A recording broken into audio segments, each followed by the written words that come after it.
Hello everyone, আমি শম্পা। আমার নতুন একটি ভ্লগে আপনাদেরকে স্বাগত।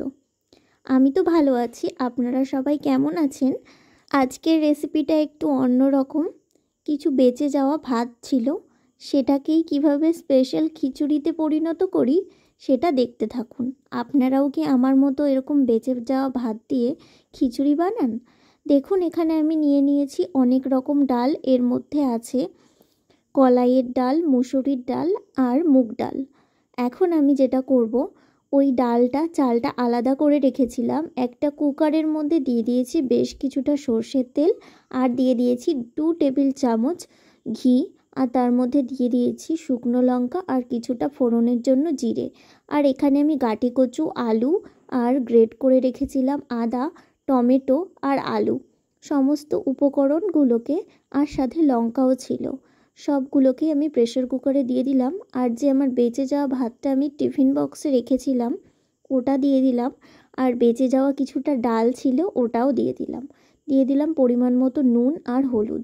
এবার সমস্ত কিছুকে ভালো করে কষিয়ে নেব। এই খিচুড়িটা খেতে কিন্তু দারুণ হয়, আর এই খিচুড়িটা খেলে কেউ বলবেই না যে এটা আপনি ভাত দিয়ে বানিয়েছেন। তো আপনারা কি এরকমভাবে কখনো ট্রাই করেছেন? তাহলে আমাকে কমেন্ট করে জানাবেন। আমি কিন্তু এটা মাঝে মধ্যেই করি। এবার দিয়ে দিলাম পরিমাণ মতো জল, দিয়ে কুকারের ঢাকনাটা আটকে দিয়ে আমি ঠিক 2টো সিটি দেব, তাহলেই রেডি হয়ে যাবে আজকের খিচুড়ি। ও নামানোর আগে আমি দিয়ে দিয়েছিলাম আবারও কিছুটা ঘি আর সামান্য পরিমাণে চিনি। এখন কুকারটা কিছুক্ষণ দমে রেখে দেব, তারপর যখন খুলবো তখন সামান্য পরিমাণ চিনি দিয়ে দেব। এখন খিচুড়ির সাথে খাওয়ার জন্য আমি ডিম ভেজে নেব, আর তার জন্য নিয়েছি পেঁয়াজ কুচি, কাঁচা লঙ্কা আর ডিম।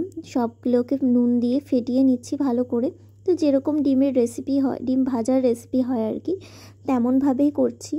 তো এবার সর্ষের তেল দিয়ে দিলাম, দিয়ে ডিমটাকে ভেজে নেব। গরম গরম খিচুড়ি আর সাথে এরকম ডিম ভাজা থাকলে আর কি লাগে। আমার তো রাতের ডিনারটা বেশ ভালোই জমে যায়। তো তোমাদের কীরকম লাগে খিচুড়ি ডিম ভাজা অবশ্যই কমেন্ট করবে। আর সাথে যদি বৃষ্টি হয় তাহলে তো কোনো কথাই নেই। তো এদিকে কথা বলতে বলতে ডিম ভাজাটাও হয়ে গেছে। এখন আমি নামিয়ে নেব আর গরম গরম পরিবেশন করে দেব। তো দেখা হচ্ছে নতুন কোনো রেসিপি নিয়ে, নতুন কোনো ভিডিওতে।